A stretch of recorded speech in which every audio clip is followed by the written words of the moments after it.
toutes et à tous, c'est Hermès, j'espère que vous allez bien, j'espère que vous avez apprécié le live d'hier, vous étiez relativement nombreux sur ce live, donc merci beaucoup à vous, toujours bienveillant, beaucoup de questions et beaucoup en fait de petites crypto-actifs que vous voulez qu'on aborde, donc j'en ai listé une quinzaine, on va les faire relativement rapidement. On parle réellement Bitcoin, mais très très peu de temps. On avait bien encadré éventuellement une protection de notre capital par rapport à un risk management bien maîtrisé pour protéger notre capital investissement à contre-tendance, dans la tendance, de court terme et de moyen terme, qui est baissière jusqu'à preuve du contraire. On a bien rebondi sur cette ligne de tendance par rapport à un triangle potentiellement de compression qui est en train de se positionner. Donc je le fais comme ça un petit peu en rectangle, mais vous pouvez le faire effectivement comme ça. Vous êtes plutôt dans la raison. De toute manière, la tendance reste votre ami. Jusqu'à preuve du contraire, la tendance est baissière. Le plus probable, qu'est-ce que c'est? C'est de faire de nouveau plus bas. Donc on est en train, encore une fois, de faire une forme d'attaque baissière ici sur Bitcoin.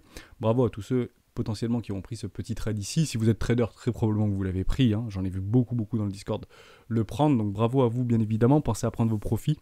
C'est pas gagné encore, c'est loin d'être gagné. Donc potentiellement des range traders qui viendront prendre un take profit sur les 28 700 $ à peu près. Vous faites comme vos stratégies, bien évidemment, vous l'indique. Mais bravo à ça, on l'avait plutôt bien identifié. Donc c'est plutôt une bonne nouvelle.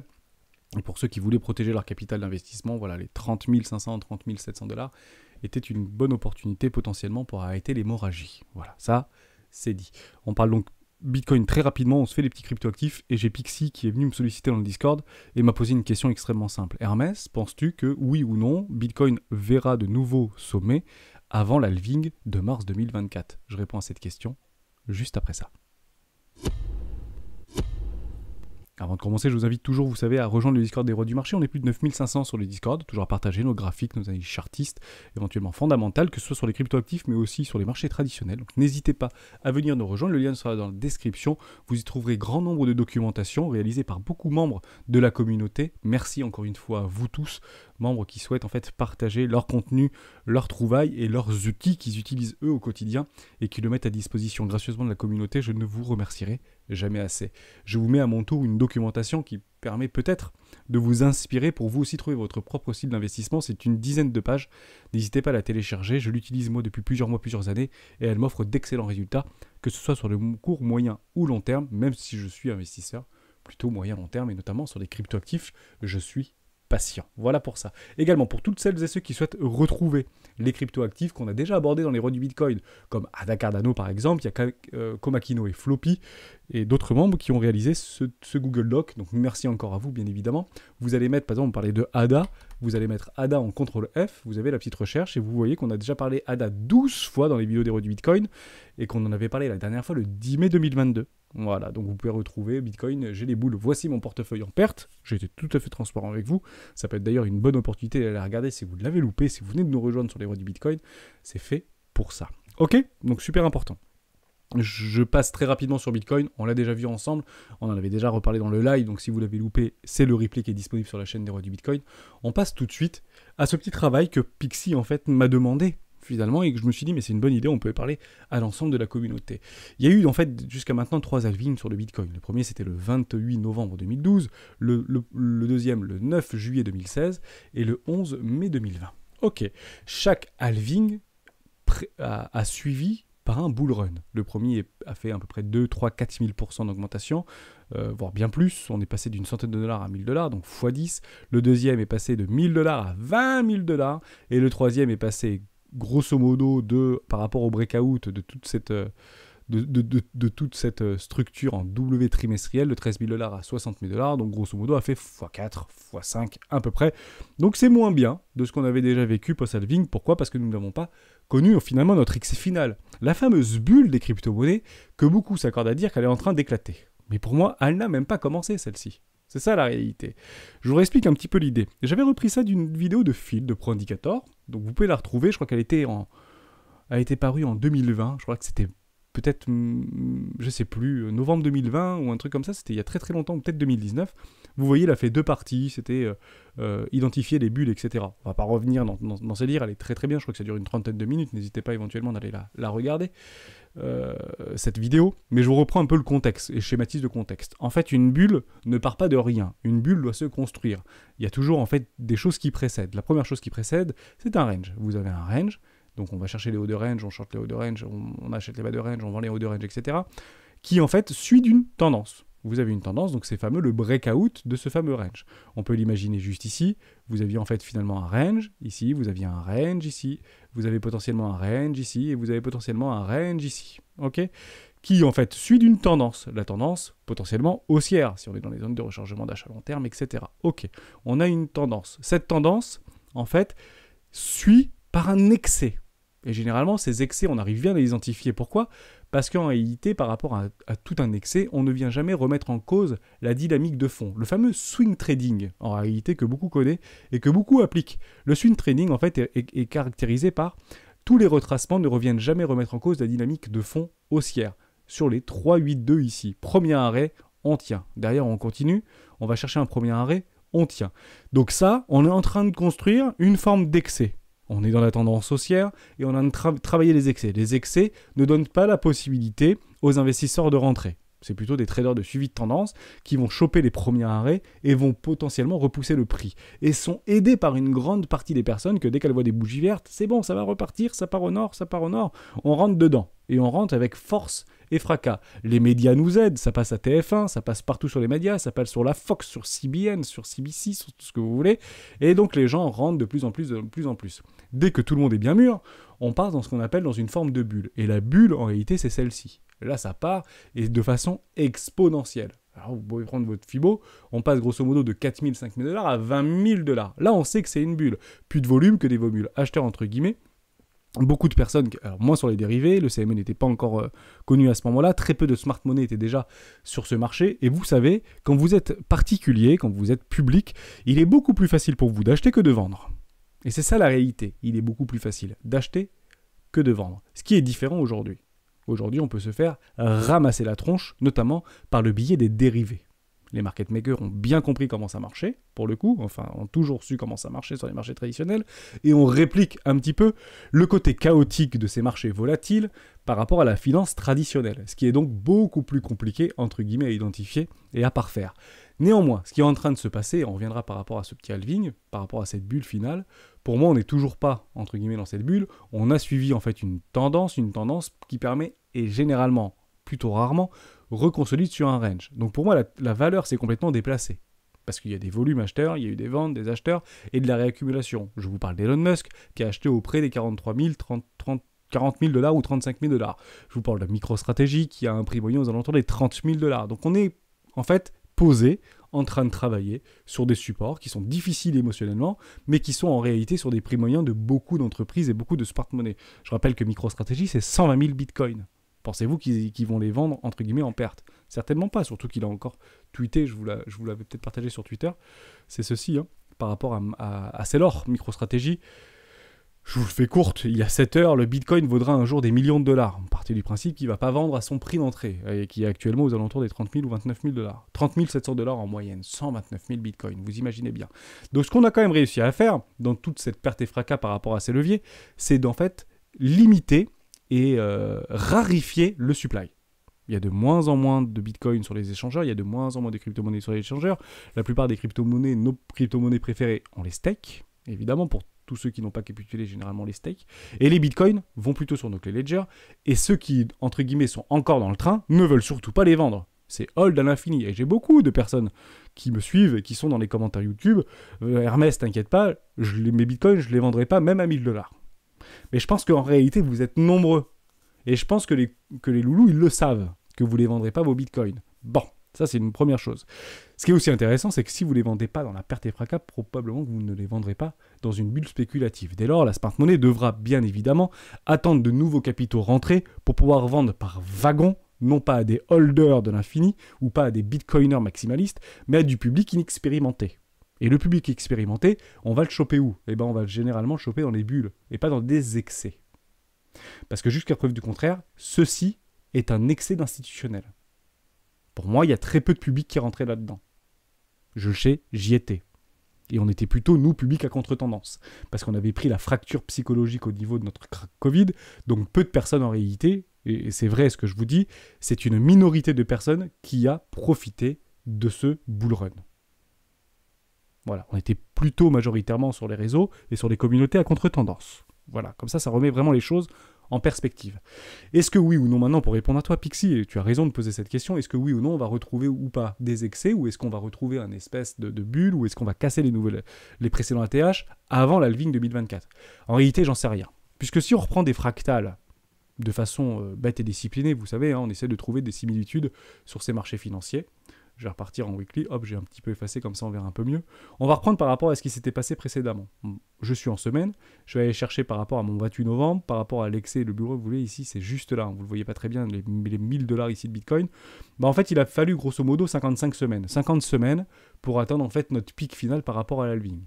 Si je prends en fait le suivant, pour aller à 2017, on a pris à peu près 75 semaines. C'est intéressant, 50, 75, donc c'est exponentiel, peut-être 130, si on fait le calcul arithmétique. Si on prend les lois un petit peu des suites des nombres d'or de Fibonacci, un peu comme des nombres entiers, bah ça fait 50, 75, et vous prenez en fait le delta, ça doit faire 117, 122, on va regarder ensemble jusqu'après.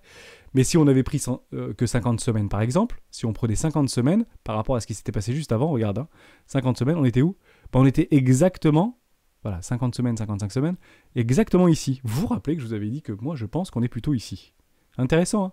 C'est exactement là, 50 semaines. Pour ça, je pense que j'en fais sourire certains, pour ceux qui me suivent depuis quelques semaines.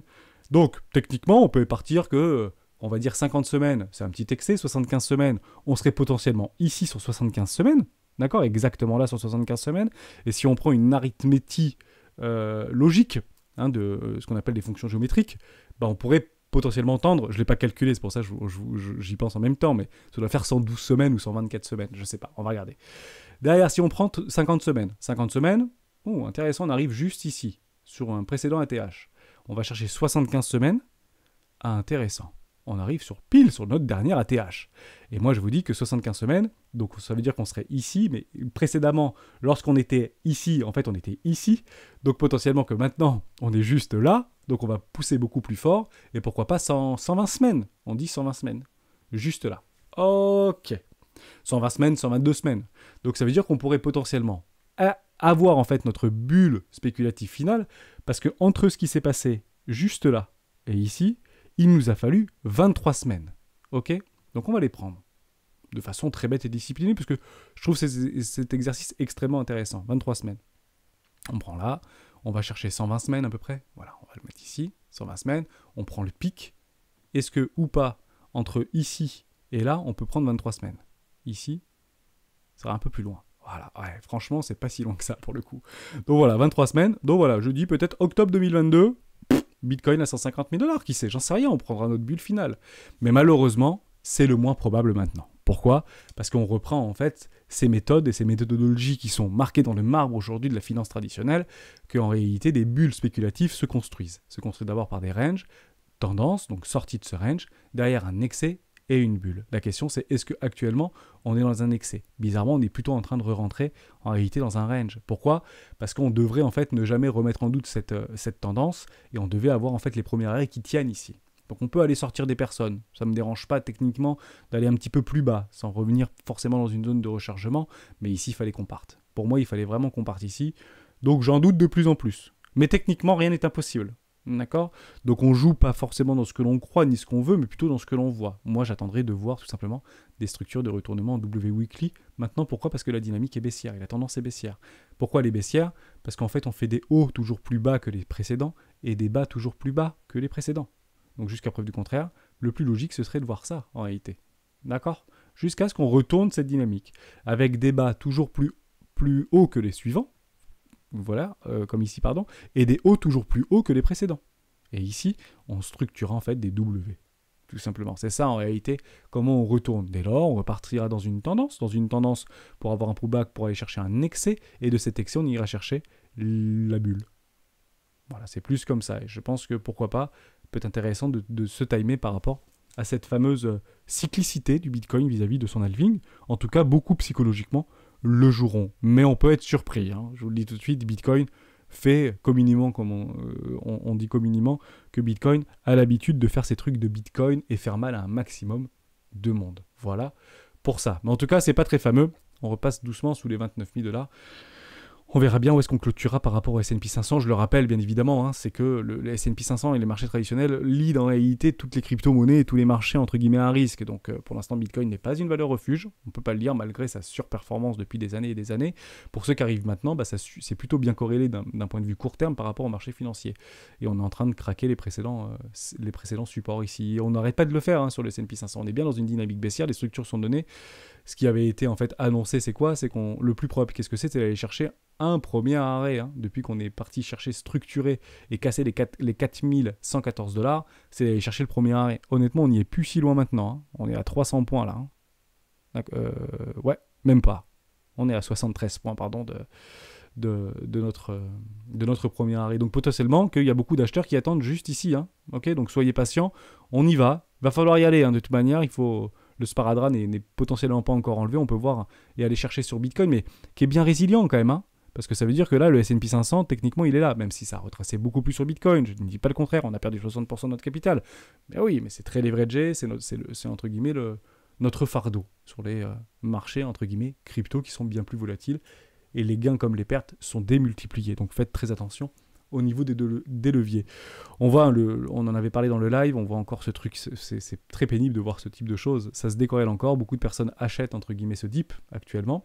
Donc on a en fait une augmentation au niveau des open interest, le funding redevient positif, là on est en train de craquer, ça est en train de dégonfler, et puis on a en fait notre ratio long short qui tend à se redécorréler. Bon, attendez bien que ce soit bien collé ici. Vous avez le temps chez les rois. Vous l'avez ici.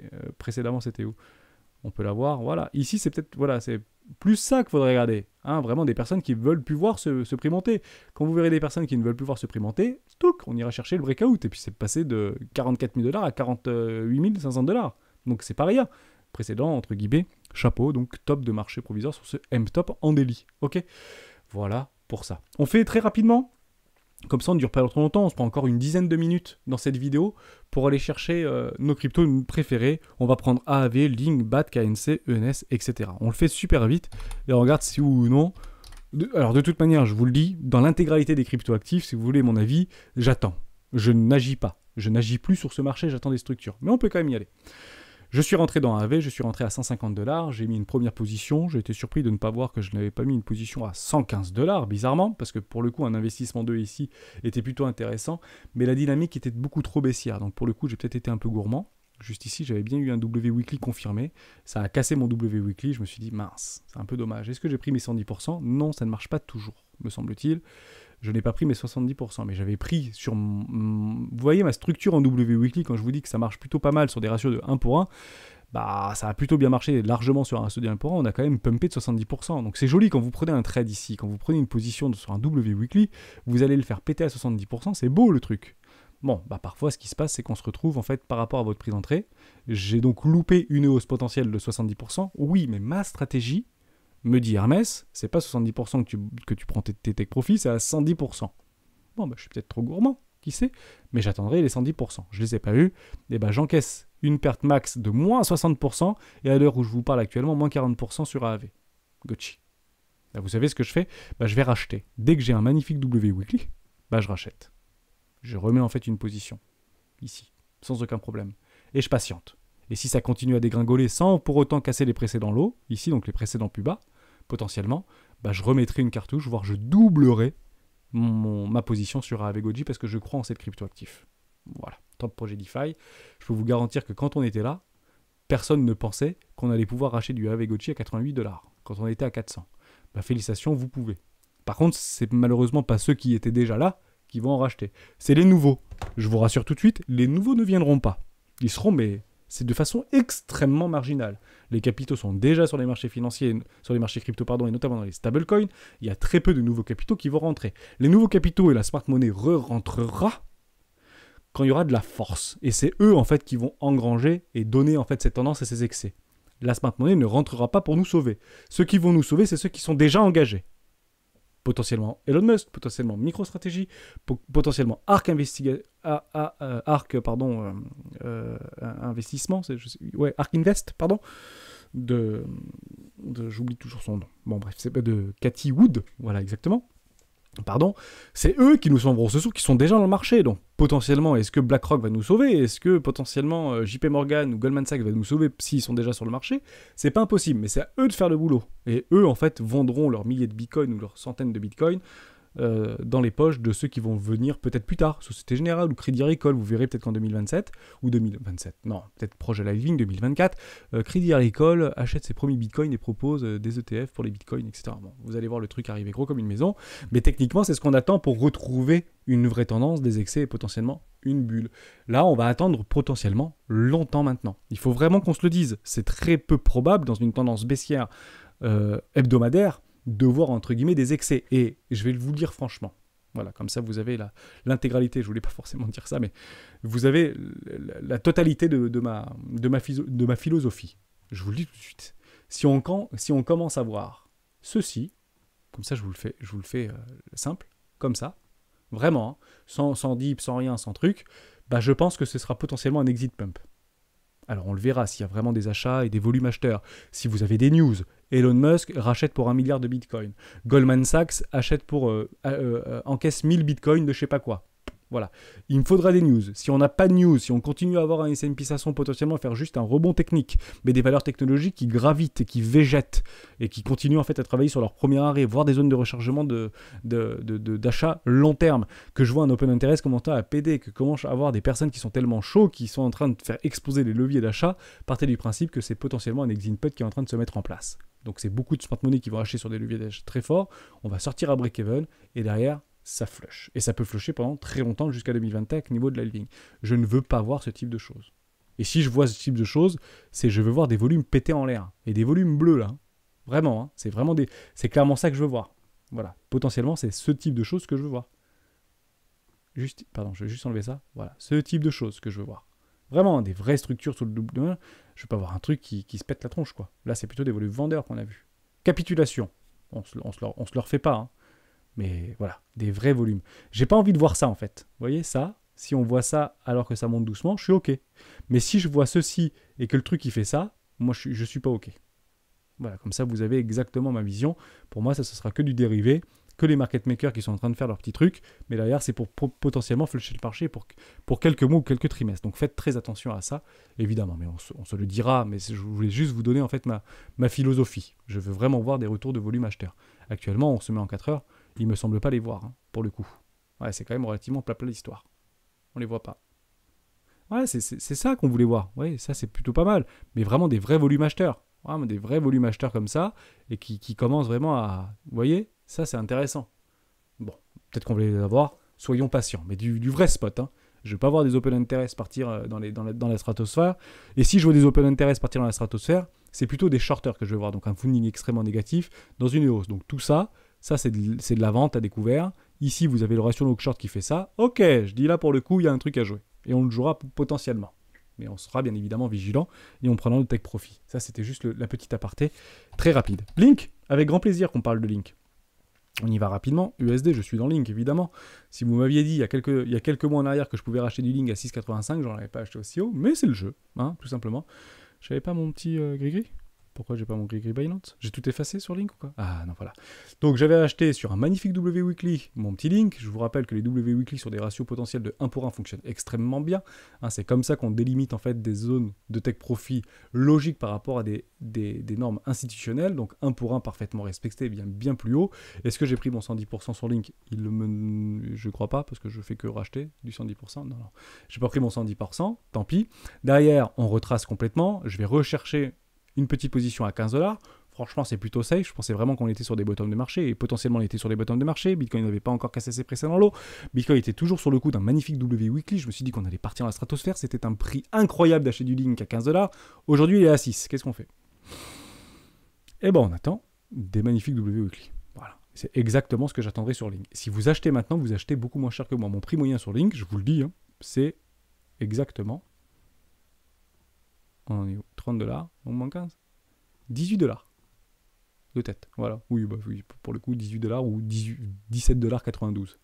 Prix moyen de Link. Donc en fait, si vous achetez maintenant du Link, potentiellement, vous l'achetez 60% moins cher que moi. Par contre, c'est des soldes. Mais ça peut aller encore beaucoup plus bas. Dès lors, achetons la force. Soyez patients. Hein. Pour ceux qui arrivent là, et je vous le dis, il y a pas... les nouveaux ne viennent pas maintenant. Les nouveaux, en fait, veulent partir. Ceux qui sont arrivés. Les nouveaux, ils sont ici. Et il n'y a pas de nouveaux qui vont arriver. C'est faux. Appelez-les, si vous connaissez quelques personnes qui travaillent chez les échangeurs ou qui sont proches d'échangeurs, c'est difficile pour eux actuellement. Ils sont en train de se refaire la santé plutôt sur les perpétuels, pour ceux qui sont encore engagés sur les marchés financiers et qui tentent de se refaire. Bah oui. Ceux qui perdent le moins, ce seront les échangeurs. Mais les échangeurs, en fait, sont comme vous, sont comme nous, avec un N majuscule. Ils attendent de nouvelles personnes pour pouvoir grossir leur communauté, pour faire encore plus de fric. Ils s'en foutent de voir un link à 60 $. Eux, ce qu'ils veulent, c'est voir plein de personnes qui veulent acheter du link à 60 $, si vous voulez. Ils veulent pas, et ils seraient très contents s'ils voyaient beaucoup de personnes qui voulaient acheter du link à 6 $. Or, pas beaucoup de personnes veulent acheter du link à 6 $. C'est une certitude. Par contre, il y en a beaucoup qui veulent le vendre. Voilà. Mais potentiellement le vendre pour se barrer après de ce marché. Et c'est pas du tout dans leur intérêt, vous imaginez bien. Basic Attention Token, ouais, je recharge. J'avais déjà rechargé, peut-être avec un petit peu de gourmandise, mais j'ai un billet sur cette... j'adore cette crypto. Hein, j'utilise Brave actuellement. Donc, on est revenu chercher des magnifiques W trimestriels qu'on est en train de travailler. C'est formidable. Derrière, j'attends un magnifique W weekly. Je force ici. Et j'ai beaucoup de BAT, pour être tout à fait honnête avec vous. Mais il me reste beaucoup encore de cash par rapport à BAT qui m'a déjà proposé d'excellents rendements. Vous imaginez bien, j'en avais acheté pendant le crack Covid du BAT. Donc, si vous partez du principe que j'en avais acheté sur du crack Covid et qu'on suit la stratégie des 4 rois, j'ai fait des jolies performances. Hein, j'ai mis beaucoup de cash que j'avais ici, je les ai remis ici. Et vous imaginez bien que j'ai repris très allègrement mes 110%. Ok ? Par contre, je n'avais pas pris mon extension de Fibonacci, me semble-t-il. Je crois pas. Si on va regarder. Enfin, je sais que non, hein, mais 1.618, c'était pas si loin, n'empêche. Hein. Il est monté à 2 $, prix psychologique, on aurait pu le savoir, ratio d'extension de 1. 3 $, j'en aurais vendu pas mal encore. J'aurais vendu 50% de ma position. Bon, bah, c'est pas grave. Mes profits ici, j'en ai remis ici, et j'en ai remis sur la capitulation juste là, et j'en ai peut-être moins maintenant pour le coup, mais j'attends vraiment un W-Wiki pour recharger très fort. Je vois du BAT, moi, à 50 $. Donc après, c'est purement et simplement ma vision. D'accord ? Mais attendez, et bravo à ceux qui achètent du BAT actuellement à 37 centimes, je ne pensais pas en racheter à ce prix-là. J'ai des sueurs froides quand je lis ça. Mon portefeuille est complètement sécurisé, mais c'est vrai que quand vous l'avez sous les yeux, ça fait toujours bizarre. Je ne vais jamais voir mes cryptos, pour être tout à fait honnête avec vous. Bon, bref, c'est pas grave. Bravo pour KNC, parce que vous voulez qu'on en parle. Donc c'est plutôt salutaire pour KNC, bravo. Hein. On est parti chercher des précédents lots ici, on est en train de rebondir très fort. Moi j'ai pris des profits ici, j'ai loupé mes profits, vous vous rappelez, sur l'extension de la sur KNC. Bon bah c'est pas grave, hein. On n'est pas venu chercher mon extension. C'était une extension qui était un peu plus basse, me semble-t-il. Mais je suis sur KNC, vous voyez ici, hein, exit 50, ok. J'attends après de prendre des nouveaux profits. Potentiellement je pourrais racheter sur un W Weekly qu'on n'a pas eu. Donc là, pour l'instant, c'est un V-bottom. Les V-bottom sont menés à être potentiellement retestés tant qu'on ne vient pas casser le premier arrêt. Le plus probable, qu'est-ce que c'est de faire un nouveau plus bas. On va regarder ensemble où est-ce que notre KNC s'est arrêté. Comme c'est bizarre. Alors franchement, si vous voulez pas de la chirurgie implantaire de je sais pas quoi, orthopédiste, franchement, vous prenez un coup de Scalpane. Celui-là, il est beau quand même, hein, pour aller couper mon 382. Hein. C'est impressionnant, hein. Donc on attendra potentiellement, pour ceux qui sont intéressés par KNC, des choses comme ça. Vous serez toujours dans une zone potentielle de rechargement. D'achat, peut-être, oui, très long terme, parce qu'il y avait quand même de l'historique par rapport à KNC, mais pas de problème, c'est une crypto qui est pour moi parfaitement croissance, qui déplace sa valeur et qui a subi, entre guillemets, le crack comme tout le monde.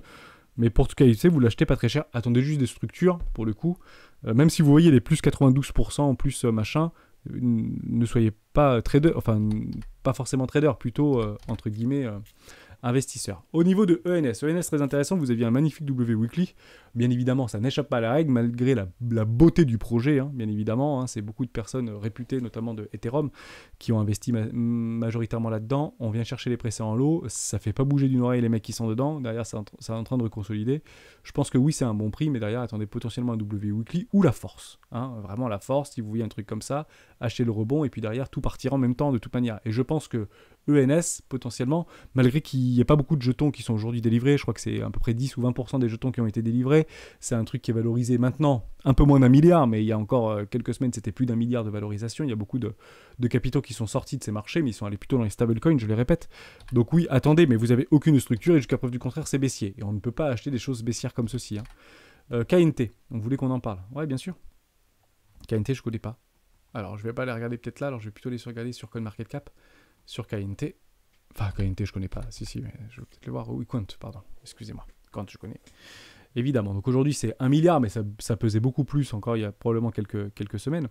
Derrière, vous avez en fait une DMI complètement baissière. Beaucoup se retrouvent dans ce type de configuration. Attendez une structure en W weekly et ça peut être un super prix dans une zone de rechargement d'achat logique.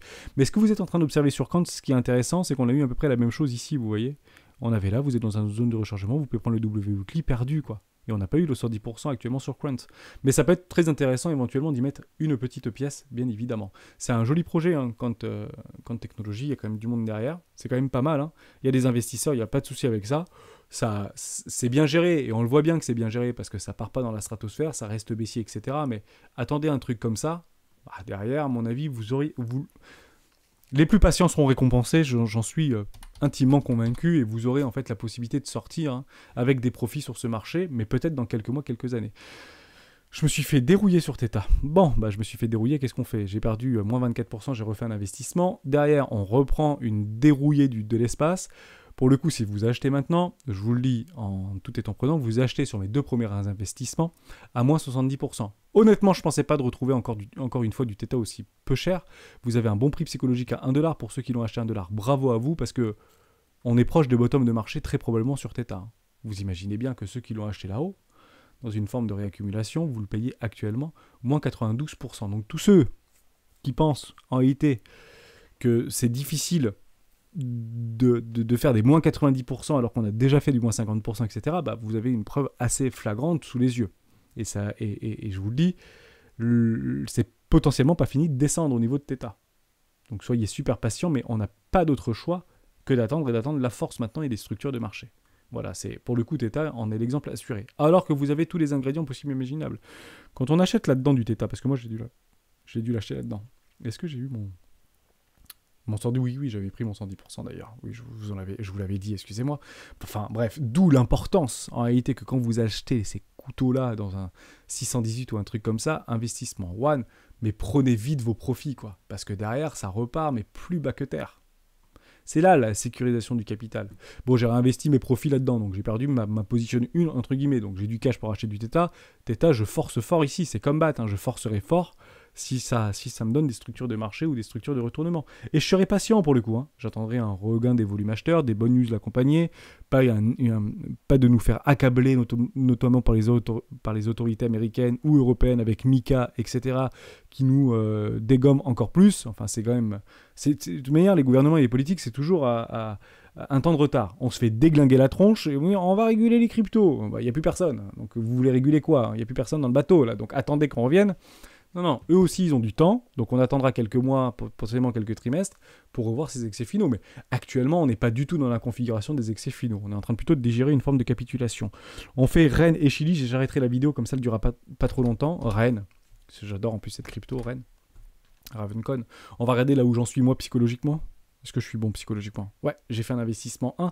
Je l'avais pris relativement bas sur ce W Weekly ici. Non, je l'avais pas pris ici, pardon. J'avais pris sur une neckline de précédente W Weekly. Vous avez vu le W Weekly, je ne crois pas que je l'avais déjà, Rennes. Quoique. J'aurais pu le garder, mon exit, je sais plus.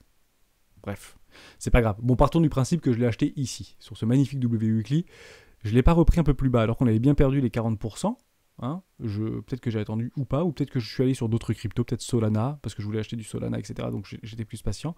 Bon, bah actuellement, je l'achète moins 70% moins cher. Dès lors, si j'achète maintenant et je double potentiellement mon investissement, parce que j'aurais pu le faire ici, donc plutôt le nez fin, pour le coup, de ne pas être trop pressé, bah, je l'achèterai potentiellement aux alentours des 20 centimes de dollars. Vous imaginez bien que de 13 centimes à 20 centimes de dollars, si je double ma position que je vais mettre ici, potentiellement sur une structure en W Weekly, donc on attend bien, hein, de magic structure, etc.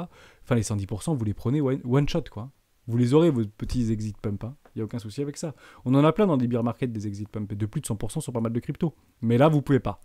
Pour le coup, en fait, acheter maintenant, c'est clairement acheter des couteaux qui tombent. Il y a peu de personnes qui achètent ça. Hein. Éventuellement, des whales qui vont défendre leur entrée, mais les whales sont déjà sur le marché, quoi. Ok? Donc, on peut jouer, entre guillemets, contre-tendance. Mais jouer contre-tendance sur structure, sur de l'investissement, c'est difficile. Sauf si vous avez sur des retracements de Fibonacci, notamment les 686, si je viens à 0, ça donne quoi? Bon, on est bien en dessous quand même. Hein. Il s'est fait démonter Rennes. Bon bref, c'est pas grave. On tient. C'est pas grave, tant qu'on ne vient pas à casser les pressions l'eau comme beaucoup de cryptos l'ont fait avant, eh ben on peut potentiellement tenir ou capituler. Mais franchement, on n'est pas loin des bottoms de marché. On a rarement vu ça. Hein. Je sais pas ce que disent mes confrères, mais on a rarement eu des capitulations aussi fortes. Chiliz, on finit là-dessus. Chiliz, c'est un petit peu toutes les NFT par rapport aux cartes, etc. Sora, ou je sais plus comment ça s'appelle. Il y a la Coupe du Monde qui arrive quand même bientôt, en novembre. Donc pour le coup, c'est peut-être une aubaine hein, actuellement. Soyez patients, parce que probablement Chiliz va profiter d'un regain de popularité pendant la Coupe du Monde au Qatar. Donc possiblement que moi j'attends très patiemment de faire un investissement de assez houleux, notamment sur Chiliz, parce que il a retracé, oui, mais pour le coup, il fallait vraiment lui en mettre dans la tronche à Chiliz pour qu'il retrace. Ça a tapé une fois, ça a tapé deux fois, ça a tapé trois fois, ça a rebondi, et la quatrième, ça a pas loupé avec Terrauna. Mais comme beaucoup malheureusement, donc pour moi, ce sont des excès de momentum. Je pense qu'on devrait retrouver potentiellement on est en train de potentiellement de sortir d'un enfoncement d'absurdité. Ah, mais je suis en délit, je me suis fait mentir moi-même. Hermès, ne te mets pas en délit, tu te fais des frayeurs. Oui, on est toujours dans un enfoncement d'absurdité de survente. Ici, on a un momentum complètement dans les chaussettes. On tend à essayer de faire de la divergence tout de même. Regardez ici, hein, c'est parfait. Hein, on est sur un triangle de compression dans une zone de rechargement première classe. Sur un triangle de compression actuellement sur un momentum. Enfoncement d'absurdité de survente. Un OBV qui est toujours croissant. Les capitaux ne sortent pas de ce marché. Avec des volumes qui baissent et qui sont décroissants. Croyez-moi que ici, le jour où ça part fort. Bon, mais on attendra une structure. Ok ? En tout cas, moi, j'attendais une structure. Mais acheter du Chiliz ici, vous achetez moins cher que moi, et vous achetez moins cher que beaucoup de personnes. Parce que croyez... Ah là, ça c'est très intéressant, on finira la vidéo là-dessus par rapport à la psychologie des marchés financiers. Regardez. Ceux qui ont acheté là-dedans, et qui n'ont pas vendu sur cette mèche du destin du désespoir de plus de 2000%, le truc il a fait x20 ou x50, tout ce que vous voulez, les personnes sont majoritairement sorties ici dans une zone de tech profit. Voilà, tech profit logique. Donc tous ceux en fait qui étaient ici, qui ont vu le truc rebondir, potentiellement ont probablement pris beaucoup de profit ici. Quand ils l'ont vu revenir, vous étiez toujours à plus 3, vous aviez 1000 balles là-dedans, vous étiez toujours à 4500, mais vous aviez vu à moins 20 000. Partez du principe que quand vous avez eu Terra Luna, etc., vous avez capitulé ici. Donc les gens qui sont rentrés là, qui ne sont pas forcément très expérimentés, ont capitulé ici, avec un tout petit peu de profit. Donc maintenant qu'ils ont capitulé, partez du principe que les whales ont tout le chemin pour pouvoir poser des magnifiques bottoms de marché. Voilà, c'est ma vision. Je sais pas, je peux me tromper bien évidemment, mais je me mets, honnêtement, je peux couper mes écrans, et dès que je vois un truc passer pour dire tendance reprise, entre guillemets, peut-être potentiellement il y aura des W Weekly qui seront là, et on en profitera bien évidemment, mais je suis quelqu'un de très patient, hein. Vous savez, moi je peux attendre ce truc, je sais pas, 10 ans. Bon, ça prendra beaucoup moins de temps. Hein. Partez du principe que être patient, ça veut dire mars 2024, potentiellement l'halving. On vient de le voir en début de cette vidéo. Alors, est-ce que au pire, vous pouvez ouvrir les écrans une fois par semaine, regardez potentiellement une vidéo ou deux des rois du Bitcoin si vous souhaitez vous tenir informé. Je trouve ça toujours intéressant parce qu'on partage plein de choses. Et de se dire, proche de mars 2024, je rouvre les écrans quand même. Si vous n'avez pas capitulé maintenant, ça va être difficile de capituler maintenant pour vous. Potentiellement, vous passez à Bitcoin Maximalise, vous check out toutes votre crypto et vous les passez toutes dans les bitcoins. Et vous rouvrez, entre guillemets, en 2025 votre wallet. Vous aurez probablement de bonnes surprises. Si on n'a pas rangé jusqu'à là, potentiellement qu'on aura de bonnes surprises. Ok ? Voilà, je finis là-dessus. J'espère que vous allez passer quand même un bon week-end. J'espère qu'on n'aura pas résolu des ranges par le bas, etc. Mais on est en train un petit peu de se faire dégommer sur les S&P 500. On verra où est-ce qu'on clôture. On approche dangereusement de notre premier arrêt. Mais... je vous le dis, on finira la vidéo là-dessus. Tant que le premier arrêt tient, le plus probable, qu'est-ce que c'est ? C'est de faire un nouveau sommet. Merci à tous et à tous d'avoir suivi cette vidéo jusqu'au bout. On se retrouve potentiellement lundi dans une vidéo d'actualité, peut-être demain, dimanche, parce qu'on m'avait demandé de faire une petite vidéo sur les actions. On les liste ensemble, j'attends juste les clôtures au niveau des marchés financiers, et potentiellement que vous aurez une vidéo sur les marchés traditionnels, sur les actions type PEA, peut-être dimanche si j'ai le temps de le tourner demain. On regarde ensemble. Merci à tous d'avoir suivi cette vidéo jusqu'au bout. Bon week-end à tous, et à lundi.